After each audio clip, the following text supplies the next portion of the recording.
Max Verstappen had one of the fastest cars through the speed traps. Red Bull's new power unit was delivering. The car could attack on the straights.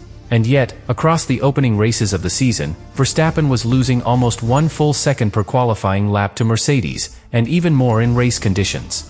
That sounds impossible. A powerful engine. Competitive maximum speed. One of the greatest drivers on the grid. But the telemetry pointed toward a completely different weakness. Red Bull was not being destroyed by a lack of horsepower. It was being destroyed in the corners. The car had been designed to reduce drag and protect straight-line speed, but that decision sacrificed the aerodynamic load Verstappen needed through medium and high-speed sections. And once the tires began sliding, one weakness triggered another. Grip disappeared. The balance collapsed. The battery strategy became harder to manage. And the fastest Red Bull in a straight line became one of the slowest front-running cars across a complete lap. There is no verified confidential telemetry leak proving one secret component caused the deficit. But the independent data comparisons reveal something more serious. Red Bull's problem is not one broken part. It is a complete performance philosophy that may be working against Verstappen. Subscribe to the channel. The first clue appeared in the numbers. Across the opening 3 race weekends, Red Bull trailed Mercedes by around 0.97 seconds in qualifying pace. In race trim, the deficit grew to approximately 1.26 seconds per lap. That was not a small weakness. It was not one poor setup. It was the slowest opening pace Red Bull had produced since 2015, and the championship position reflected it. Red Bull had fallen to 6th in the constructors' standings with only 16 points during that early stretch. Mercedes was at the front. Ferrari was behind Mercedes. McLaren remained ahead of Red Bull. And Verstappen found himself fighting much closer to Alpine and Haas than anyone inside the team had expected. For a team accustomed to championships, this was not simply disappointing. It was a collapse in competitive position. But the most surprising part was where the time was disappearing. The engine was not the obvious culprit. Red Bull remained competitive in maximum speed. At several circuits, the car was faster than Ferrari on the straights. Christian Horner even described the Red Bull powertrains unit as the strongest engine among the new manufacturers. That claim may have been optimistic, but it supported the broader data pattern. The power unit was not weak enough to explain a deficit of more than 1 second per lap. Something else was happening, and the sector comparisons made the answer increasingly difficult to ignore. In China, Verstappen qualified 8th, more than 1 second away from pole position. The largest losses appeared through the second sector. That section depended heavily on medium and high-speed cornering. Not maximum speed. Not one long acceleration zone. Cornering. Verstappen described the car as completely undrivable. No grip. No balance. Nothing working together. Then Japan repeated the pattern. The Red Bull lost heavily through the high-speed SEs. Again, this was not a section dominated by engine power. It demanded front-end response. Aerodynamic stability. Confidence during rapid direction changes. Exactly the areas where the car remained weakest. Australia, China, Japan. Different circuits. The same diagnosis. Competitive top speed. Major cornering losses. That is why the telemetry story matters. A speed trap can create the illusion that the car is healthy. The Red Bull reaches a high number. The engine sounds powerful. The car looks fast. But Formula 1 lap time is not decided by one number at the end of a straight. It is decided by the complete journey toward that number. How much speed the car carries through the previous corner. How early the driver can return to the throttle. How stable the rear remains. How effectively the tires grip. How much aerodynamic load the floor generates. How quickly the car changes direction. That is where Red Bull was losing. Imagine 2 runners racing around a track filled with sharp turns. One runner is faster in a straight line. The other changes direction without slowing as much. Every time the road becomes straight, the first runner gains slightly. Every time the track bends, the second runner pulls away again. That was Red Bull against Mercedes. The engine allowed Verstappen to recover parts of the loss.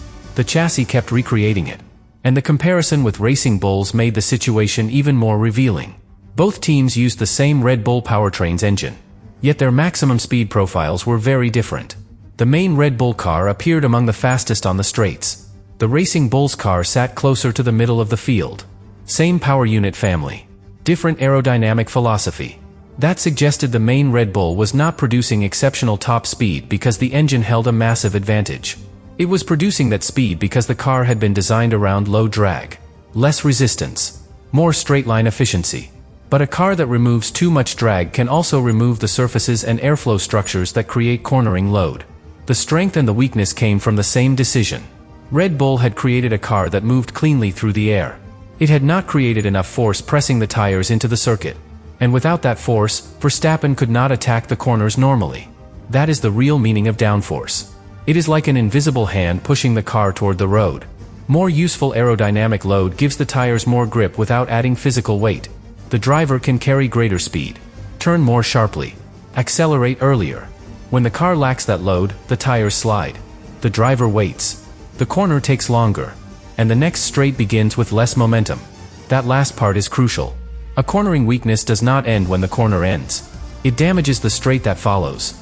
If Verstappen exits a bend several kilometers per hour slower than Antonelli, the Red Bull begins accelerating from a weaker position. The engine may be powerful. The maximum speed may still look impressive. But the car spends part of the straight recovering speed it should already have carried.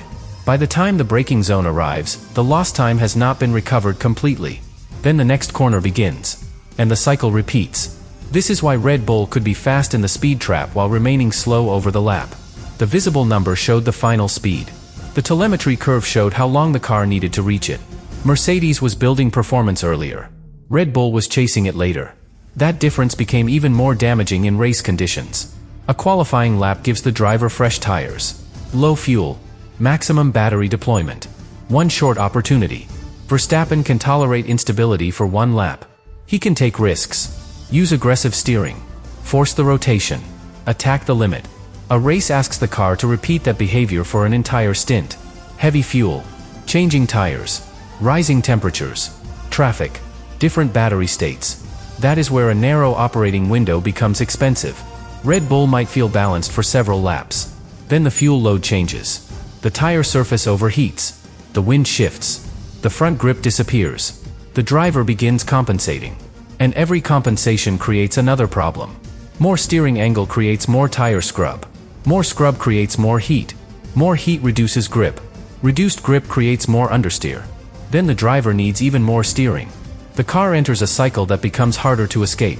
That is why Verstappen's complaints became so severe. In Shanghai, he said the car was undrivable. In Japan, he admitted Red Bull was fighting in the midfield battle. Then in Barcelona, he explained that the car was losing in high-speed corners, medium-speed corners, and low-speed corners. He described the cars as drifting around because the tires were not producing enough grip. That statement was devastating, because it suggested the problem was no longer limited to one specific corner type. The aerodynamic weakness had begun affecting the complete balance. And balance is more important than one peak number. A driver can work around a car that is consistently slow in one type of corner. He knows what to expect. He changes the line, protects the tires, accepts the limitation. An unpredictable car is far more difficult. The front grips in one corner, slides in the next. The rear feels stable on one lap, moves suddenly on another. The driver never receives the same answer twice. That destroys confidence. And Verstappen's greatest strength depends on confidence in the front axle. He likes a car that responds immediately. He attacks the entry. He uses the front tires to rotate the car. Then he controls the rear with the throttle. If the front refuses to turn, his entire style is disrupted. The steering input arrives. The car hesitates. The front slides. The rear does not rotate as expected. Then Verstappen must wait before accelerating. That delay costs time.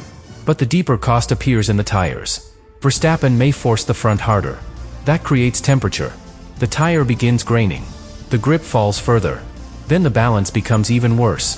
This is how one aerodynamic weakness can destroy race pace. It is not only about slower cornering.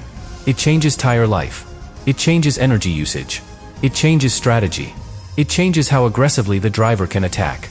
That is why Red Bull's race deficit became larger than its qualifying deficit. Approximately 0.97 seconds in qualifying. Approximately 1.26 seconds in race trim. The longer the car had to operate, the more the weakness appeared. And that difference tells us something important. The Red Bull could produce one respectable lap. It could not sustain the same level across a stint. The car depended too heavily on conditions being perfect. Mercedes had a wider operating window. That means the Mercedes could remain competitive across more situations. Different fuel levels. Different tire compounds. Changing track temperatures. Traffic. Clean air. The car did not need one exact setup to function. Red Bull did. And when the setup window is narrow, every decision becomes dangerous.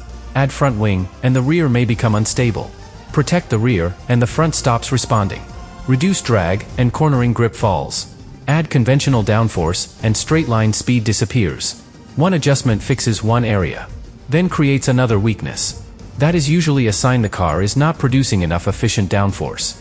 Efficient downforce is the real target. Any team can add a larger wing. That creates more load. It also creates more resistance. The car becomes faster in the corners and slower on the straights. The difficult achievement is creating load without paying the full drag penalty. Mercedes appeared better at doing that. Red Bull had leaned too far toward reducing resistance, and the decision resembled a strategy the team had used during the previous major power unit era. In 2014, Red Bull often reduced drag to compensate for a weaker Renault engine. That made sense. The team needed to protect straight-line speed.